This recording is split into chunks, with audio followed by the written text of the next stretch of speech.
Sala Vidrago is the founder of BAF International Human Rights Service and the CEO of BAF Ghana International Human Rights Service. BAF was founded in 2004. BAF is non-political, non-denomination international social organization. They stand for human rights.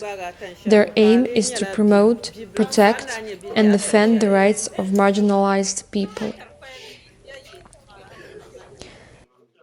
BAF works towards the eradication of social, economic, cultural, and health pressing of marginalized people, orphans, teenagers, youth, and so on, through the following key objectives: promotion of incoming generation activities.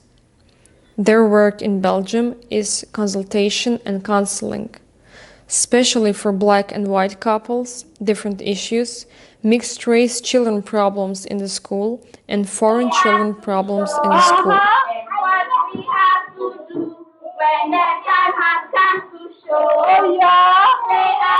In 2007, the profit they made, she used to open school for orphans.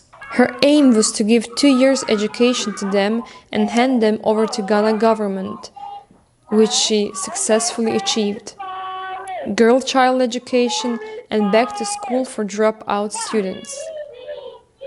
In 2008, she opened a vocational school with a profit that they made, and they gave 2 years education to different women. The project was successfully achieved.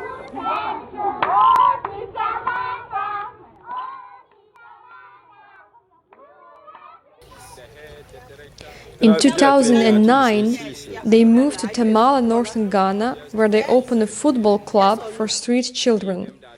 Name of their club is First Soccer Academy. They are all doing very well.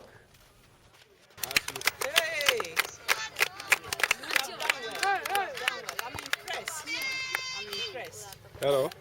Okay, but all come from. She's also working with women and changing cultural beliefs. All your age.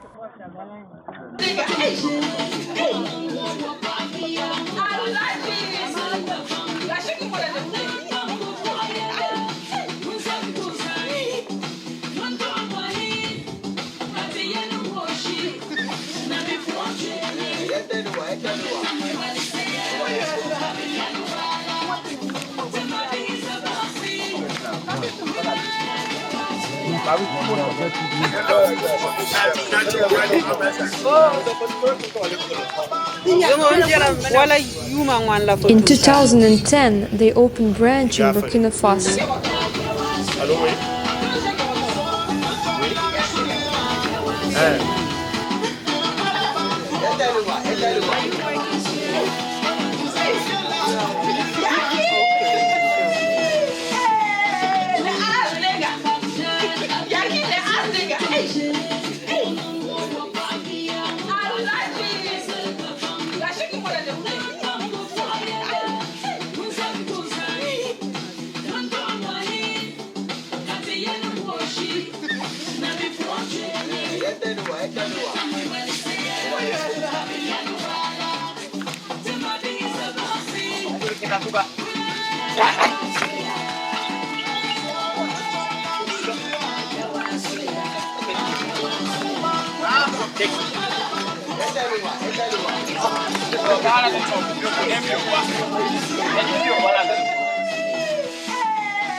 In 2011, she started a research in Ghana, and it was about their hospitals, their food nutrition, and also about their immigrations. Thank you too.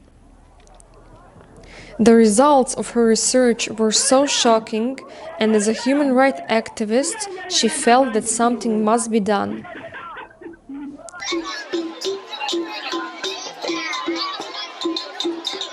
When she returned abroad, a project was designed especially for Ghana under the name BAF Ghana International Human Rights Service. At the end of 2013, project was ready and approved by Ghana.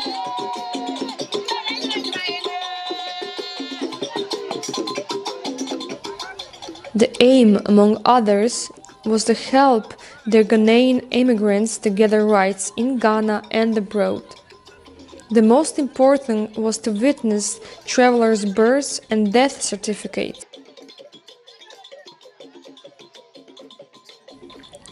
The most important thing was to witness Ghana travelers' birth and death certificates, so that they could update their data both in Ghana and outside.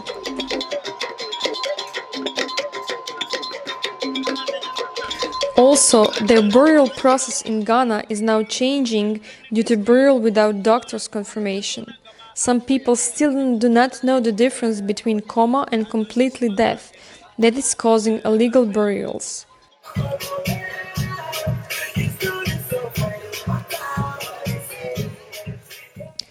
Now, before burials, a grave certificate is needed from Baf Ghana International Human Rights Service, an ID card for Ghanaian travelers. Those traveling by road, though dangerous it is, they cannot stop them. But as a human beings, they must be protected too. If Ghana accepts this, Burkina Faso also will join soon. Why don't all countries join this lovely project to help spread the word about coma? Because nobody wants to be buried alive.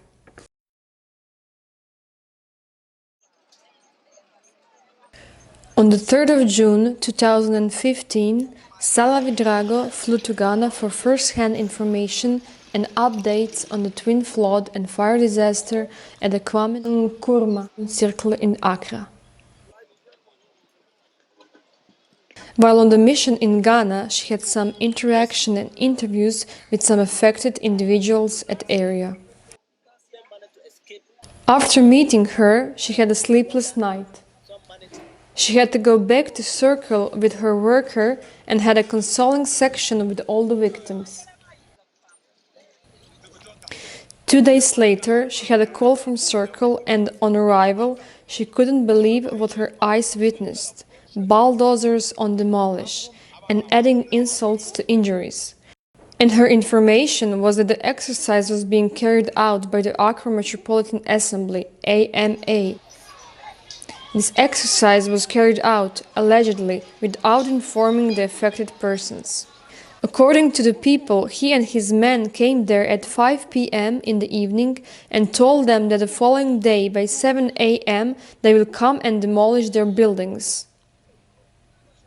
And they did not give them any alternative place to stay.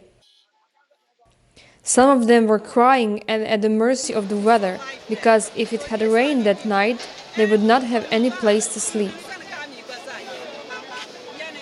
There was a mosque along the street which had accommodated some families that day. The next day that mosque was also gone. Trotro drivers and the conductor's room were not also spared. That day, they were demolished too. They tried to go to the demolition team and talk to them, and there were police officers everywhere. They were directed to the AMA to see the chief executive officer, CEO, that they wanted to meet before. And they want to have more information about the exercise.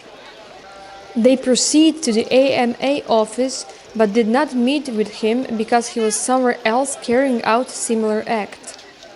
They were given an appointment at 8:30 the following morning, but he wasn't there. They met some of the officers there to see which concrete foundation they lay before they started the demolitions. They did not have any plan for the victims. What they told them was, anyone who wants to go back to his or her city or village, that person should come for 100 Ghana cedi for lorry fare. To us, we considered the 100 Ghana cedis not enough for them because of them have dependents. And some of them too, in our view, cannot go to their villages because they have been in Accra for a very long time. They had invested so much in Accra because they were not afraid to do so in their own country. The time they started demolishing, they did not give them any notice to take anything. All their fundamental rights has been taken away by the action of Ema. As a human being, let's put ourselves in these people's shoes. Let's think and feel with them. Ghana is their country. Accra is their capital. If they cannot leave their poor villages and go to their capital just to make a living, where else can that be done? Sometimes authorities should give human face to issue of this nature, no matter how the situation may be. Before she left Accra, she told them, to destroy is easy, but to repair is very hard.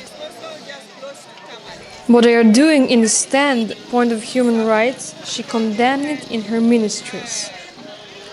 As this may have psychological effect on some victims and other social vices like armed robbery, prostitution, sexually transmitted diseases, and the likes. 25th of July 2015, she met with the circle trotto drivers to educate them about Baf Ghana International Human Rights Service. 30 drivers were in attendance and they are all registered for their Ghana International Human Rights card and made a full payment. 26th of July 2015, she left Accra to Tamale Northern Region. 27th of July 2015, she had a meeting with her workers in Tamale, after which, in the company of her reporter, they worked in the surrounding villages. 28th of July 2015, she went to Padiga in company of her secretary Saude and her reporter Dabamna, the driver and Saude's daughter, to visit the witches' camp. The witches are not witches, they must set them free. Why only women are witches and not men?